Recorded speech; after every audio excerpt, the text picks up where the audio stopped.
Olá, bom dia, ou boa tarde, ou boa noite. Eu não sei que hora você vai ver esse vídeo, essa nossa lição, mas é com muita alegria que eu estou mais uma vez aqui, com todo o amor, todo o cuidado, todo o carinho, para te proporcionar o melhor momento da sua vida, que vai ser o batismo nas águas. Esse momento, para quem ainda não passou, é um momento comparado à maior alegria que pode se ter nessa terra depois que a gente nasce. É algo sobrenatural. Quando é feito de forma correta, certa, dentro dos princípios bíblicos, tá bom? E hoje, no nosso vídeo, vamos falar o que é arrependimento, tá bom? Mas olha só, é bom você assistir o vídeo sobre o novo nascimento e depois assistir este aqui, tá bom? Se você já assistiu o vídeo Novo Nascimento, então vamos que vamos para frente. E essa lição aqui é maravilhosa, amém? Com certeza você já me conhece, sou o pastor Edson Pires, da nossa igreja maravilhosa Visão Profética, tá bom? E eu estou também à disposição de vocês no meu privado, no WhatsApp, viu? Qualquer dúvida, pode ficar à vontade, tá bom? Em nome de Jesus. Então vamos lá, gente. O que é arrependimento? É muito importante entendermos bem o que é arrependimento. Nós estamos rodeados de conceitos do mundo e de conceitos religiosos que não definem exatamente o nosso problema com Deus. Ora, se não entendermos bem qual é o problema, como poderemos saber qual é a solução? Como ter um arrependimento genuíno daquele que a gente sabe que ficou em paz? Tá bom? Então não é possível você descer as águas sem se arrepender. Todo mundo que ouvir o Evangelho deve ter esta luz, este entendimento. Qual é o seu problema com Deus? E qual a solução desse problema? Para compreender, devemos analisar como tudo começou, como foi a queda do homem, em Gênesis capítulo 3, versículo 1 ao 7. Aqui nós temos a descrição da entrada do pecado no mundo. Geralmente se diz que o pecado de Adão foi a desobediência, mas isto não define exatamente o problema. Na verdade, a desobediência já é um fruto do pecado, é uma consequência do pecado, e não o próprio pecado. Então você conhece esse texto, né, em Gênesis capítulo 3, versículo 1, se não, dá lá uma lida novamente para você saber o contexto. Então fala sobre a queda, o pecado do homem, a desobediência do homem. A chave para este entendimento está nas palavras. Com Deus serei conhecedores do bem e do mal. Está lá no versículo 5. E árvore desejável para dar entendimento. Versículo 6. Porque o conhecimento era tão tentador para Adão? Por que queria tanto ter entendimento, a ponto de se arriscar ao castigo da morte que Deus tinha prometido? É simples. Até aquele momento, ele vivia numa relação de total dependência de Deus. Necessitava da orientação de Deus para tudo. Era dirigido por Deus e pela sua sabedoria. Está lá em Provérbios 8, 22, 31. Para que ele queria conhecimento e sabedoria que vinha de uma árvore e não de Deus. Adão queria dirigir a sua própria vida, queria fazer sua própria vontade, ser seu próprio Deus. Adão queria independência. Olha, preste bem atenção para isso que o texto está falando. O problema não é a desobediência. A desobediência é fruto de uma independência. Adão queria ser uma pessoa independente. Isto não foi algo que Adão fez. Foi uma decisão interior no seu coração. Uma disposição de ser independente, de ser o dono de sua própria vida. O pecado foi consumado pela sua desobediência, mas foi gerado por uma atitude interior de rebelião. Então grave bem essas palavras. Independência, rebelião, né? É tudo que a nossa natureza pecaminosa tem. E é assim que nós vivíamos antes de nos converter, embora acreditando em Deus, embora sabendo, né, que Deus é que pode transformar nossa vida, mas ainda assim a gente vivia numa vida completamente independente. Quando Adão pecou, sua própria natureza humana se degenerou. O pecado se tornou parte de sua natureza e, portanto, a herança de toda a raça humana, pois todos são descendentes dele. O problema de Adão agora é o problema de toda a raça humana. Qual é o nosso problema então? O nosso maior problema, aos olhos de Deus, não está nas coisas erradas que fazemos, mas sim na nossa atitude interior de independência e rebelião. Todos os pecados que cometemos são consequência dessa disposição interior. Quando no meu interior há uma atitude de independência, sou dono da minha vida, faço a minha vontade. Como consequência disto, os meus atos e as coisas que vou fazer no meu dia a dia não vão agradar a Deus. Entendemos então que os problemas principais é a independência, o pecado, enquanto que os atos pecaminosos, os pecados, são a consequência. Então está bem aqui bem claro, né? Está bem claro o perigo que é a independência, que você querer fazer e viver uma vida completamente sem consultar a Deus, sem esperar em Deus, sem ter um relacionamento com Deus. Aqui cabe uma pergunta. É suficiente que o homem abandone alguns pecados mais grosseiros, como os vícios e a orgia e a idolatria, e creia em Jesus para o perdão dos pecados, sem, no entanto, resolver o seu problema fundamental, que é a independência? A resposta é não. Deus quer atingir a raiz do problema. Ele quer que mudemos de atitude e que abandonemos a independência e nos tornemos dependentes de Deus. Isso aqui é interessante, né? A gente se converte e o Espírito Santo começa, né, a tirar os vícios, a nos dar a consciência de pecado, a gente deixa a idolatria, a gente deixa a prostituição, mas o mais difícil de deixar é a independência, querer fazer as coisas conforme a sua vontade, o seu querer. Então o texto fala exatamente sobre isso, né? Não adianta somente a gente nos livrar dos pecados, né, mas ainda ter uma independência, ser Deus de nós mesmos. Isso aqui é muito interessante. Dependência vezes independência. A palavra do Evangelho de Jesus não é para curar superficialmente a ferida do homem. Deus quer tratar a causa do problema e não apenas a consequência. E para isto, ele mandou seu Filho Jesus. Ele não veio trazer apenas o perdão dos pecados, mas veio trazer a solução do problema do pecado e da rebelião. E como fez isto? Pregando o Evangelho. E aí, você pode ler esses textos aqui, inclusive na nossa plataforma de estudo. Esse texto que eu estou lendo aqui para vocês, interpretando, ele está à disposição na nossa plataforma, tá bom?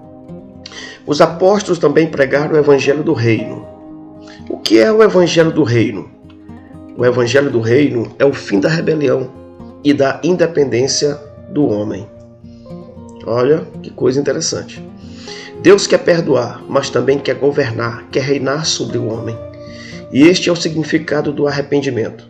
No grego, a palavra que aparece é metanoia, que significa mudança de mente, mudança de atitude interior. Que mudança é esta?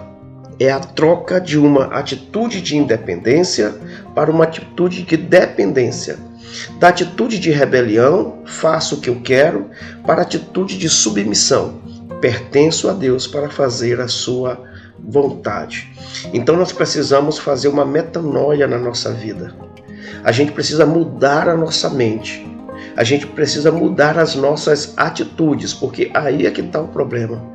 É que a gente fala que vai fazer ou que não vai fazer mais, mas as atitudes, o comportamento é completamente contrário daquilo que a mente fala, daquilo que já está na nossa consciência, né? Então nós precisamos ter metanoia, é a mudança radical, não é? De uma vida interior, de uma mudança na nossa mente, de uma atitude de independência para uma atitude de dependência, sem rebelião, em nome de Jesus. Quando mudamos a nossa atitude para com Deus, mudamos também os nossos atos. Quando mudamos somente os nossos atos, deixamos de fazer algumas coisas que consideramos muito erradas, mas continuamos no interior com uma atitude de independência. Estamos ainda em rebelião e necessitamos de arrependimento. Então, do que você tem que se arrepender? Do que você tem que se arrepender? Você tem que se arrepender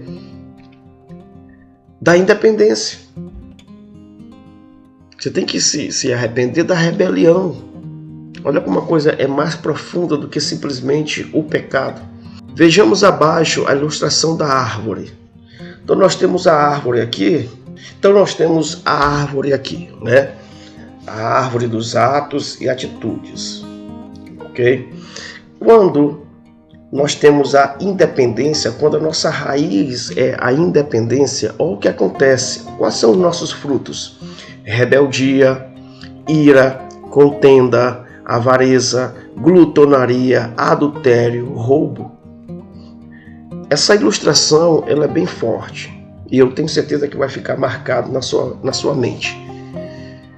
Quando nós temos uma raiz da independência que é se rebelar contra a vontade de Deus, olha que fruto nós temos. Dá uma olhada bem e veja quais são os frutos que você tem porventura.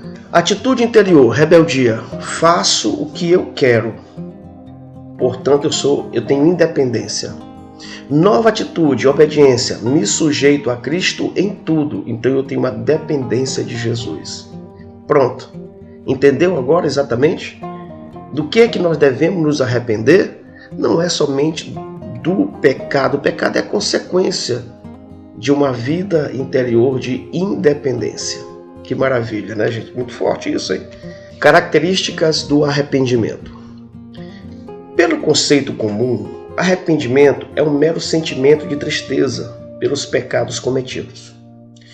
Agora Deus está nos revelando algo mais sólido por meio do verdadeiro arrependimento. Temos o nosso interior totalmente mudado. Vivemos uma nova vida. Estamos com uma atitude correta diante do nosso Senhor. Aleluias! Toda a pregação de Jesus estava impregnada desta mensagem.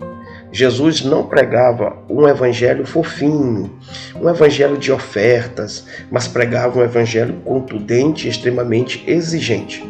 Toda a sua pregação visava levar o homem a um verdadeiro arrependimento, a uma revolução interior. Ele mostrou de que maneira prática o homem poderia experimentar este arrependimento. O que é necessário para se arrepender e se tornar um discípulo de Jesus? Basicamente 4 coisas. Não, eu quero voltar só um pouquinho aqui o texto para enfatizar a pregação de Jesus. Onde diz assim, Jesus não pregava um evangelho fofinho, um evangelho de ofertas, mas ele pregava um evangelho de arrependimento. Gente, é nesse evangelho que eu acredito. É nesse evangelho que muda o homem, que muda o seu ser, que muda o seu interior. Hoje as pessoas elas não querem ser exortadas. Hoje as pessoas elas não querem viver um evangelho verdadeiro. Elas se aborrecem, elas se entristecem quando são exortadas pela palavra, quando são chamadas pelo pastor. Elas ficam com o coração fechado e às vezes quer sair da igreja, leva para o lado pessoal da coisa. Jesus, ele pregou um evangelho de mudança, de arrependimento. Existem pessoas que elas não querem se arrepender, elas querem ouvir somente o que lhe agrada ao coração. E quando às vezes nós pastores, nós líderes, baixamos, como se diz, né? Baixamos o cajado, chamamos mesmo a atenção, exortamos, as pessoas ficam magoadas, machucadas, né? Ao invés de se arrepender, leva para o coração que já está em rebelião e aproveita para sair da presença de Deus. Aí é que mora, né, o perigo, tá bom? Então pense bem nisso. A palavra de Jesus, ela é o tempo todo uma exortação de trazer o homem da rebelião para a dependência de Deus. O que é necessário para se arrepender e se tornar um discípulo de Jesus? Basicamente 4 coisas. Primeiro, negar-se a si mesmo. Marcos 8,34. Não é negar apenas alguns pecados. É tomar a cruz. Marcos 8,34. Mas o que é tomar a cruz? É perder a vida. Como ocorre isto? Devo morrer literalmente? Não. Esta é uma realidade espiritual. É o próprio arrependimento. Até hoje, a vida era minha. Eu era o meu dono. Mas agora, eu perco minha vida porque a entrego para Deus. A partir de hoje, Ele é o meu dono. Deus só pode governar a minha vida se eu a entrego voluntariamente. Mas para fazer isto, eu devo estar disposto a perdê-la. Mas arrependimento também envolve renunciar a tudo que possui. Lucas 14,33. Se eu próprio já não pertenço a mim mesmo, muito mais as coisas que eu possuía. Agora tudo pertence a Deus. Família, emprego, casa, móveis, automóveis, salário, poupança, etc. Tudo é de Deus. Então, gente, vamos retomar esses 4 princípios, né? 4 princípios básicos para se arrepender. Primeiro, negar a si mesmo. Como é que eu me nego a si mesmo? Eu tomo a cruz. Como é que eu vou para a cruz? Eu perco a minha vida, não a vida, né, literalmente, mas a vida que eu vivia antes em rebeldia e independência de Deus. E aí, se a vida não é mais minha, mas é de Deus, então eu estou disposto a renunciar a tudo que eu possuo. Tudo é do Senhor, tudo eu ofereço a Deus, tudo é de Deus, porque Ele que é o meu dono, eu não tenho mais nada. E tudo que Ele me der para meu benefício é para a glória dele e para também servir a mim e a meus irmãos. Mas agora temos mais uma pergunta a responder. É esta a mensagem que a igreja tem pregado? Lamentavelmente não. A pregação da igreja tem sido muito mais a de um evangelho de ofertas do que o evangelho do reino. Mas alguém diria que não. Alguém diria que ultimamente Deus tem levado muitos na igreja falando sobre o reino e proclamando que Jesus é o Senhor. Bem, isto é verdade, mas a essência, a igreja não tem mudado muito a sua mensagem. Vamos analisar isso, gente. Olha, uma das coisas que eu quero que todos aqueles que vão fazer parte do corpo de Cristo através do batismo, preste muita atenção. É essa igreja que eu quero que seja a nossa igreja. A igreja que pregue a transformação do homem para a salvação. A regeneração, como nós vimos lá na lição do novo nascimento. Regenerar, fazer de novo, começar de novo, pegar aquilo que estava velho e renovar, não é? Nascer de novo. Então, hoje, infelizmente, muitos pastores, muitas igrejas só estão vivendo a pregar as benesses, pregação de autoajuda, pregação que massageia o ego, pregação da prosperidade pela prosperidade, porque Deus é rico, você vai ficar rico, vem para cá que você vai conseguir tudo, enquanto a essência do Senhor, da palavra, da mensagem do reino é perder tudo para alcançar a salvação, como já foi explicado o que é o perder tudo aqui, renunciar a tudo. Mas eu não quero que a nossa igreja se torne assim. Eu quero que a nossa igreja pregue o evangelho do arrependimento. Não é? Jesus pregou sobre o arrependimento, Pedro pregou sobre o arrependimento, Paulo pregou o pilar da pregação do novo evangelho é o arrependimento. Então é claro que se você transformar a sua vida, não viver uma vida de independência, de rebelião, você vai conseguir tudo aquilo que você deseja. Mas não o contrário. Tem gente que quer conseguir as benesses, quer conseguir as bênçãos em tudo na área da sua vida, mas não quer sair da rebelião, não quer sair da independência. Infelizmente, muitas igrejas estão atraindo multidões, mas apenas para alcançar bênçãos e não para se arrepender. Que a nossa igreja seja essa igreja, uma igreja que prega o arrependimento para a transformação de vidas.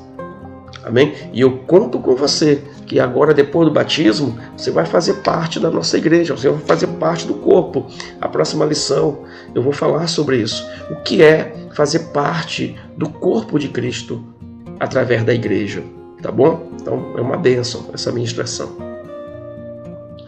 Quando Jesus colocava as condições do reino, ele sempre começava com: se alguém quer ser meu discípulo, e logo a seguir vinham as condições. Estas eram condições para ser um discípulo, para ser um convertido, um salvo. Eram condições para entrar no reino de Deus. Não era uma opção para ser mais consagrado, para crescer na fé ou para se tornar pastor. O arrependimento, contudo, o que ele significa e produz está na porta de entrada e não no caminho. Arrependimento constrói discípulos. Muitos estão pregando o evangelho fofinho, creia e mais nada, e depois querem estreitar o caminho. Mas quem vai querer perder a vida se na entrada já lhe prometem a salvação e vida eterna sem condição nenhuma? Esta pregação tem enchido a igreja de religiosos que não estão submissos à autoridade de Jesus. Devemos mudar esta situação. E o principal para isto é entender que submissão total à autoridade de Jesus não é uma opção para o salvo, mas uma condição para ser salvo. Em face desta verdade, podemos observar que hoje há no mundo 3 tipos de homem. O primeiro não quer saber de Deus. O segundo está muito interessado em Deus. O terceiro vive para Deus. São eles. Então vamos entender o gráfico aqui. Quem é o homem?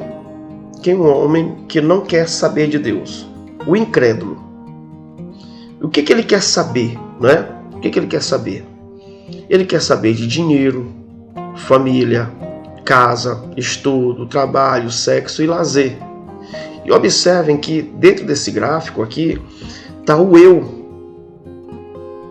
O incrédulo ele só tem o eu, ele confia nele mesmo, ele tem uma independência, ele tem uma rebelião dentro dele, né? Mas ele quer as benesses, né? Ele quer o dinheiro, ele quer o lazer, a casa, estudo, trabalho, ele quer, mas ele é incrédulo. E tem também o religioso, ele está muito interessado em Deus, mas ainda dentro dele está o eu, da independência. Ele também quer a mesma coisa que o incrédulo quer, né? Dinheiro, família, casa, estudo, Jesus, trabalho, sexo, lazer. Ele quer. Agora, o terceiro, ele quer viver para Deus, que é o discípulo. A mudança aqui qual é? Olha quem está no centro da vida dele, Jesus. Jesus está no centro da vida dele, porque ele é discípulo, porque ele se arrependeu, porque ele fez a metanoia, ele mudou a sua mente, mudou o seu coração. E ele vai ter tudo isso, ele vai ter dinheiro, ele vai ter família, ele vai ter casa, ele vai ter estudo, ele vai ter trabalho, ele vai ter tudo aquilo, todos os prazeres ele vai ter. Só qual é a diferença? É Deus que vai dar para ele, através de Jesus Cristo. Vocês entenderam? Então, que tipo de pessoa você é? Você é o incrédulo? Eu acredito que não, porque você está aqui. Mas você pode se tornar o religioso. Ainda assim, você ainda tem o eu muito forte. Se é aquela pessoa ainda muito independente, ninguém manda em ti, né? Você tem algumas dificuldades de obedecer liderança, de obedecer pastores, você se chateia, você ainda é uma pessoa muito irada, você ainda tem um temperamento muito difícil, e eu vou falar também sobre temperamento nas próximas lições, viu? E aí você pode se tornar um discípulo. Olha, eu vou te dizer uma coisa, Jesus não mandou a gente fazer coleguinha, amiguinho, né? Seguidores de internet, né? Instagram, seguidores de qualquer jeito, né? Mas Deus mandou a gente fazer discípulo e de fazer discípulos, tá bom? E é isso que nós esperamos de você que vai descer as águas, que você seja discípula amada do Senhor, amém? Que bênção! Vamos falar um pouquinho mais aqui. O incrédulo não quer dizer necessariamente ateu. É alguém que não tem interesse em Deus. Qual é o seu problema? É que governa a sua vida. Controla todas as áreas de sua vida conforme a sua vontade e para o seu próprio prazer. Tem o eu no centro de sua vida. Ele vive para si mesmo. O religioso é muito diferente do incrédulo. Acredita em Deus, lê a Bíblia, ora, canta, vai às reuniões, chama Jesus de Senhor, etc. Mas qual o seu problema? O mesmo do incrédulo. Tem o eu no centro. Vive para si mesmo e Deus. Deus existe para abençoá-lo, para curá-lo, para servi-lo, para salvá-lo, como eu falei. O religioso só quer saber de bênção, mas ele vive para si. E Deus? Deus existe para abençoá-lo, né? Deus para ele é um quebra-galho. Este está pior que o incrédulo, porque está se enganando. E o discípulo? O discípulo não vive mais para si mesmo, vive para Deus. Toda a sua vida está estruturada em função da vontade de Deus. Aleluias! Está aqui nem sua vida. Amém? Jesus é o seu Senhor. Este experimentou um verdadeiro arrependimento. Que diferença entre o discípulo e o religioso? Que amor, que prontidão, que docilidade, como cresce e frutifica, graças a Deus pela revelação do seu reino. Você deve ler com atenção os textos abaixo para ter mais esclarecimento e capacitação para ensinar os outros. Então, como eu falei para vocês, esse texto, tá bom? Esse material aqui escrito está na nossa plataforma, tá bom? Com o mesmo nome, viu? O que é arrependimento. Então, dá uma lida aí bem legal, tá bom? Bom, pessoal, então é isso. Gostou? Gostou dessa lição? Que coisa profunda, né? Que coisa forte. Então, concluindo, o que é arrependimento? Arrependimento é a metanoia. Ok? O arrependimento é tirar a independência e viver na dependência. Se você vive na dependência, você não vai viver, né, no pecado, no mundo do pecado. Porque as pessoas pecam, se arrependem. É porque ainda não está arrependido. A rebelião é algo que ofende o coração de Deus. E cria uma barreira muito grande entre nós e Deus. Amém? Mas Jesus Cristo levou toda a nossa rebelião naquela cruz. Ele levou os nossos pecados sobre si. Tá bom? Então pense nisso. E fica a pergunta aqui para você. Você já se arrependeu dentro desse conceito? Amém? Beijão para vocês e até a próxima lição. Em nome de Jesus.